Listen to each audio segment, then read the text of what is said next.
Hey, not only last before lunch, but behind schedule. What a great setup, right? So when I was just a wee lad making my first presentation to the executive committee, I asked my boss if he had any advice for me on the way in. He says, yeah, Mike, 3 things. Be brief, be bright, and be gone. I promise, given my limited capabilities, to do 2 out of those 3 here this morning. So Whirlpool. Whirlpool is the world's largest home appliance company. We operate globally. We have some very iconic brands. Hopefully, many of you are customers. If not, see me later and I'll help you become a customer. It's a very competitive industry, and we have a strategic architecture, we call it, that we follow. Our vision is really to be the best branded consumer products company in the world. We really want to be in every home, everywhere.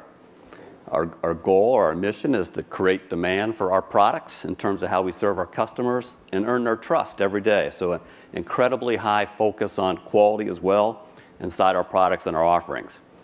Our business strategy really has 4 planks, we call them: brand leadership, product leadership, operating excellence, and people excellence. And what I'll talk about mostly today really deals with product leadership and what we're doing in that particular space. We sit on a bedrock of values that we think are just fundamental to how we operate. So consistently on a global basis, we behave very consistently in terms of respect, integrity, diversity and inclusion, teamwork, and the one I love is this spirit of winning. It's a very competitive world, and one thing I appreciate about being at Whirlpool is they want to win. We want to win. We want to beat the competition, and it's fierce. It's very fierce. So all of us talked all morning here about digital disruption. It's no different from us, for us. You know, you have Uber taking over taxis. You have Netflix. You have it in entertainment.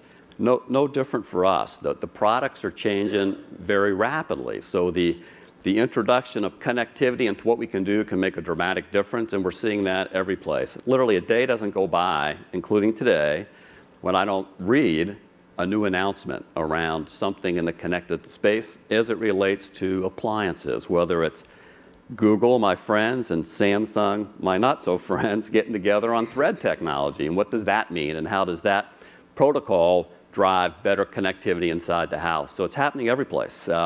We worry a lot about where our data flows, how we connect, and how we stay in charge of that over time. And we worry a lot about the platforms that are going to emerge to really collect and align this and bring it forward. And you see people everywhere, from outside the industry, inside the industry, really attacking one another's position. And it's a little bit like the wild, wild west right now. So how do you attack that? The first thing we decided we needed to do was really work on ourselves.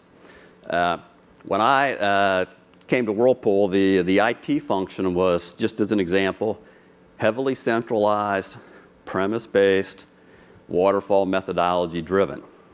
So we put in place a program, and we were characteristic of much of the enterprise. We put in place a program we call the winning workplace to truly transform how it is we get work done. So we intend to embrace our suppliers, our employees, our trade, and in the very center of this is the consumer. Because this won't surprise anybody, but our customers aren't premise-based, they're not centralized, and they won't wait for the output from a waterfall methodology. We need to be much faster than that. So we rolled out a whole new platform early this year, sitting on the Google platform in fairness, and enormously successful. But we went to work on ourselves to change our mindsets. And so we really said, and my team's tired of hearing me say it, but thinking influences behaviors, behaviors drive results. So if you really want to change your results, you have to change your thinking. This particular winning workplace program is our way of shaping our thinking at Whirlpool to really compete in this new world that we're seeing. So our view on this, the connected home is here. You guys must have multiple devices at home. I certainly know I do that are connected. I have thermostats. I have one in Florida where I own a property, and the thing you worry about down there is the AC going out, humidity getting in, you got a ton of mold. It sends me alerts if it gets out of tolerances. So you see it everywhere in the home, and the home is really becoming a platform, much as cars, much as healthcare, much as payment systems. So How do we take advantage of the fact that the home is becoming that connected, and we have products that are in that home? So our view around this is it's here to stay. This is not a passing fad. It's here. It's the killer app, whatever that might be, we don't think it will ever emerge around the home. For me today, I would call the killer app just integration of all this stuff.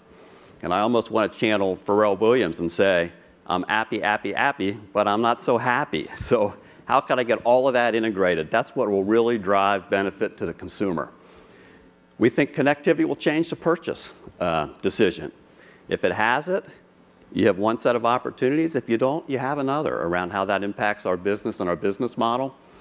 We think it'll forever change our relationship, and I'll talk about that a couple slides from now. But we have a challenging relationship with our customer based on how we go to market. And we believe connected appliances give us a fundamentally different path for addressing that. And we also see a huge opportunity, if you will, for new sources and better service in the service space. When you roll a truck today to service an appliance, not that ours require it, but I'm told some of our competitors do from time to time, you don't know what's wrong with it necessarily, and you likely don't have the right part on the truck. So it's a two-trip proposition, and most of us are way too busy to tolerate that. So how is it we take advantage of what we know about usage of that device, about error codes on that device, about the software inside those devices, such that we're just much smarter when we roll a truck if we have to actually repair that. And it's game on. We're not alone in this. Certainly our Korean competitors, I referenced two here, Samsung and LG, they are all over this space. Everybody's announcing a platform.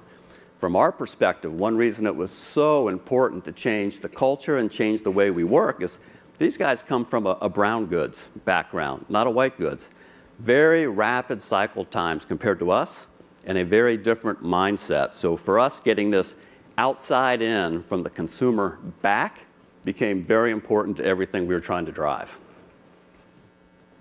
So what do? We jumped in. We announced a collaboration with Nest. Ecosystems are emerging every place. Candidly, we did not have much experience with those.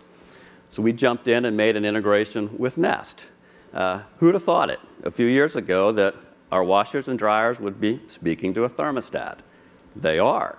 There's simple things that we're doing today, but much more robust opportunity down the road for us to candidly do more than we're doing today. And our approach is to iterate and learn. And to me, we take a little bit from the consumer market. It doesn't have to be perfect. It just has to be good enough. How do we get that in the space? How do we learn? How do we pilot in the market? So we have a number of in-market pilots going on to really learn from this. And it's been a great partnership so far. Our opportunity, we believe, is lifetime customer value. So here's what happens to us today in our model. We all innovate, create great products. We go to market through trade partners. And we love our trade partners and get tremendous value from them. Nonetheless, when the consumer buys one of these, unless they take the time to complete a product registration card, you guys all see those. I don't know how often you do those, but in just one category, refrigeration alone, we get somewhere between 12 and 15% product registration. I say we have 85% orphan appliances. We send them out in the world, and we don't know where they are. By connecting and by knowing, we have a much greater probability of retaining that customer, of servicing demand, whether it's around filters, air, or water, whether it's around service, whether it's around upgrades and replacement. So a huge upside for us, just simply knowing who our customer base really is, and we have tremendous opportunity to do that. And ultimately, these customers, consumers, you know, they build their lives around their kitchen, around family experiences, around parties. You know, how often does the party not get out of the kitchen? So our opportunity here is to really support that community and those consumers with a much better emotional connection and commitment to the products and services that we have. So one example, we have a commercial laundry business that probably doesn't seem too exciting to those of us in this room, but if you don't have a washer and dryer, you are tied to commercial laundries, and you're excited by those when you have to use them. We have an opportunity with an innovation that we're doing, and I'm going to show a video on that, to really drive value for our customer's customer by first innovating around the product. So connecting these appliances in these centers. Secondly, by changing the process around how that works so we can optimize service. Essentially, it's a fleet management problem. You're trying to keep these machines up. You're trying to keep them fully occupied. You're trying to keep them fully loaded. This is also a cash-driven business, and there's tremendous leakage in that cash business, as you know from anybody who's run one of those. And we have an opportunity here to even put in dynamic demand-based pricing around these products.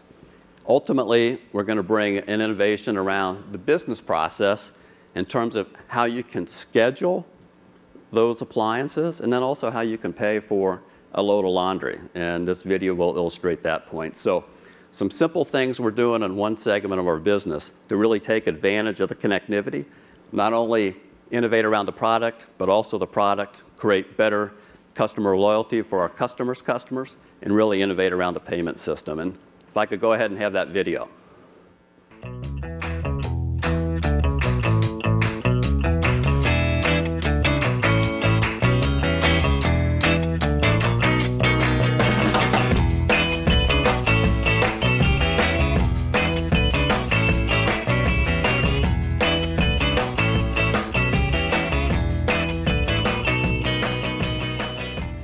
Laundry is always a problem. This is my little jar I keep extra quarters in. Right now I'm down to 2. So this is an old washing machine from the 1930s. It's an old wringer washer. Well, the product has advanced, the technology, costs and solutions. One thing that really hasn't advanced is around payments. Customers like Katie we see all the time that have these types of problems. The other problem is the machine at the laundromat only takes 5s and 1s, which the ATM doesn't give you. The ATM gives you 20s. Pretty painful process. Bill changers don't work. You got to have the right type of bill. You got to load up a card and carry an extra card. Now you don't have access to that cash. So this week we're meeting a consumer need around making the entire laundry process easier. Launchpad is a 5-day sprint where we put people from 2 organizations into the room together to produce a working prototype, a business plan, and a pitch video for an idea that we start and end in the week. With Connect 360, we now have the platform in place for connectivity. And so for the first time ever, we're able to resolve this problem with mobile payments. And basically what he's doing is he's sending quarters until the machine says, I got enough.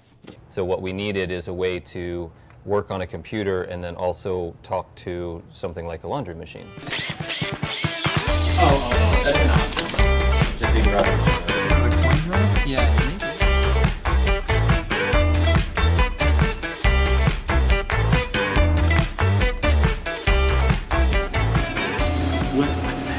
With that kind of isolation and focus and intensity, you're really able to drive speed. With this process, this is something where you can't blink or you're going to miss it. We had a lot of fun working on the machine hackery. Jeff and Sudhanshu and I were kind of dusting off electrical engineering from 10, 15 years ago that we haven't done in a normal software world. So we really upped the ante on this one. We had a whole bunch of systems that needed to talk together. We had a custom mobile application that needs to talk to Quicker, that then needs to talk to Simplify Commerce to get payment. And then it needs to talk to the Connect 360 platform in order to actually, at the end of the day, make the machine spend. This is proof that we can streamline the process and actually bring products to market in a very short period of time. So we click on W02, which just happens to be this washing machine over here. We see that it's $1.50. We're going to pay for it on our main card, and go ahead and click pay.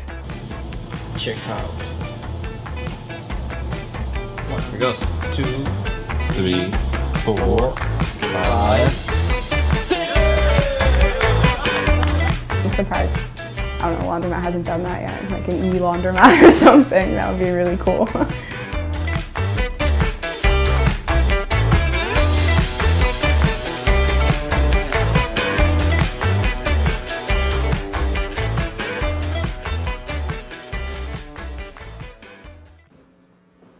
So for us, small start. I don't know where you guys would be, but shifting our mindset, shifting our methodologies, putting in place these kind of capabilities to bring a product to market that we just announced last week to launch, to me is a bit of the holy grail as a CIO, because we're doing product IT, and we're driving value to our customers and then value to our customers' customers. So it's everything we would like to see. The trick here is bring these methodologies, if you will, and these approaches and these capabilities back to our mainstream business, but we have great opportunity here to learn and to pilot and to partner, to participate, and to see if we can't disrupt this particular industry just a little bit, and that's what we've been about doing. So thank you.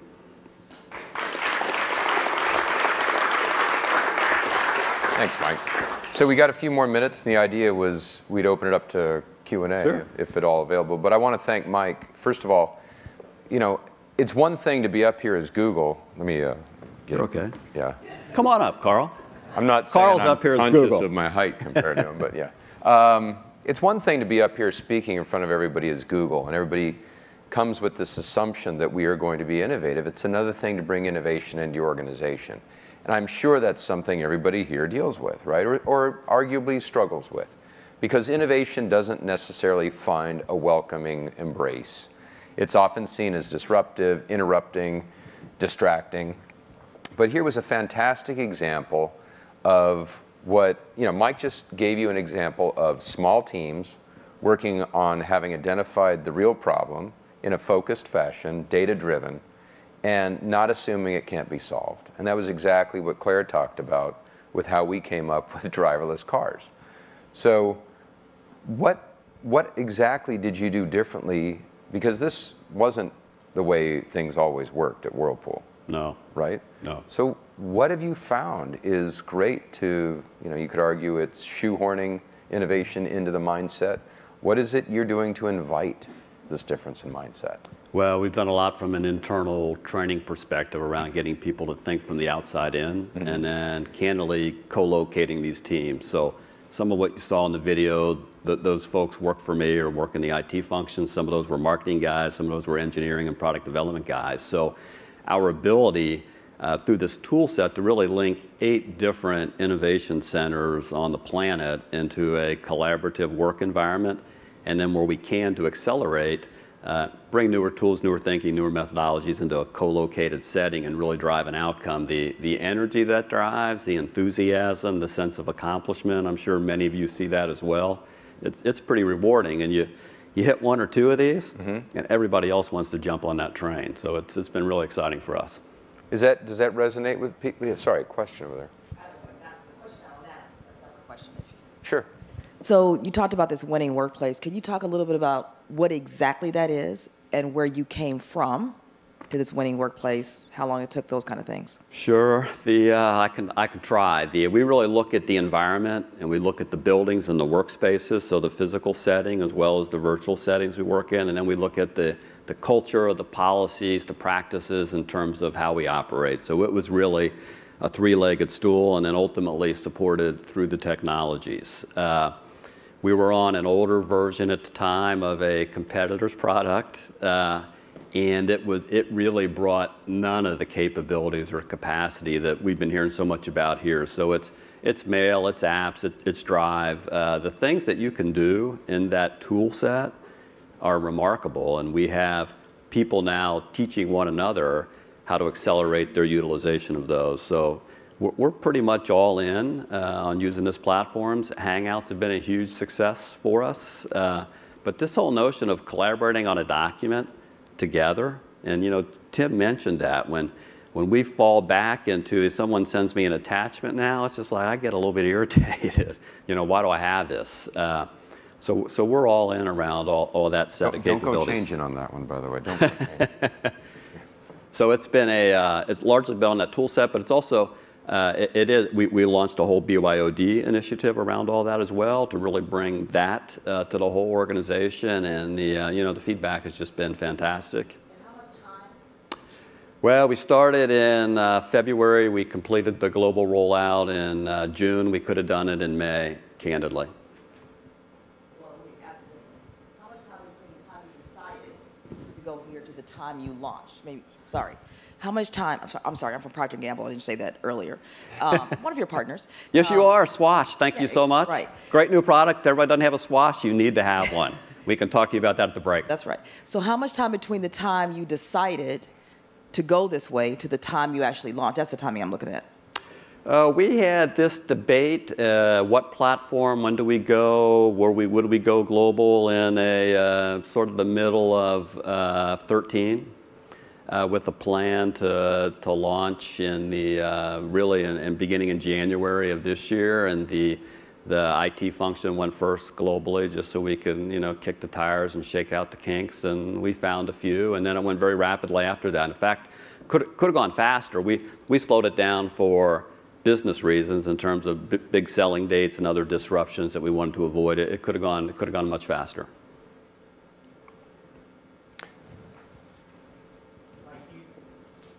Video showed Sprint. So Dave Smoley from AstraZeneca. The video showed a Sprint. You and I were chatting last night about moving to Agile, and you mentioned the shift from waterfall. How did you approach that, and how far have you gotten, and you know, what are sort of the lessons learned from making Agile stick?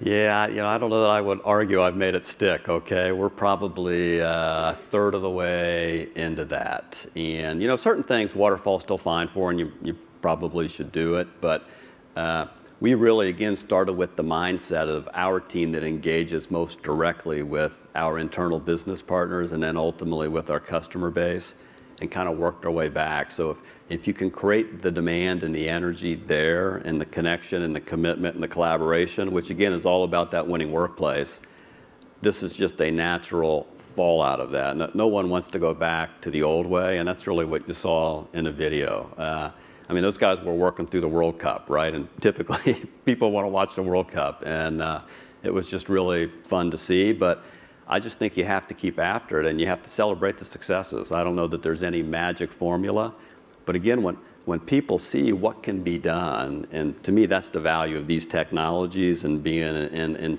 true cloud technologies, the pace at which you can go is just remarkable, and it just takes off. I've got a question, if no one else. I don't want to interrupt anybody else from the audience, but what have you done, or what would you recommend doing?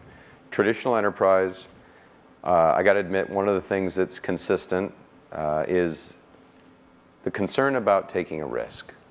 Forget about a risk on a technology. You can have that argument about cloud versus prem and all these things.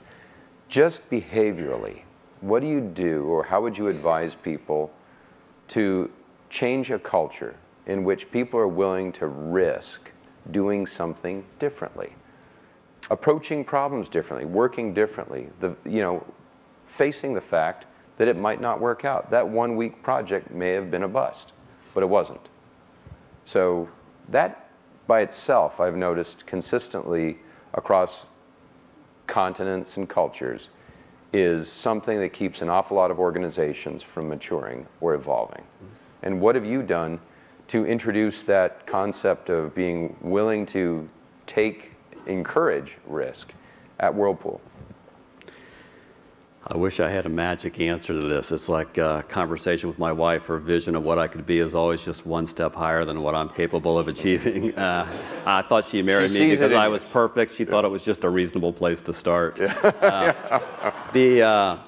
You know, I honestly believe it's having passion for what you're doing and showing it. Yeah. Showing it. Dave and I laughed because he and I sort of swapped industries. I went to manufacturing, he went to pharma. And in pharma, you worry about privacy, regulation. There are a million no's, and it's hard to find yeses. And they do fantastic work in terms of improving lives.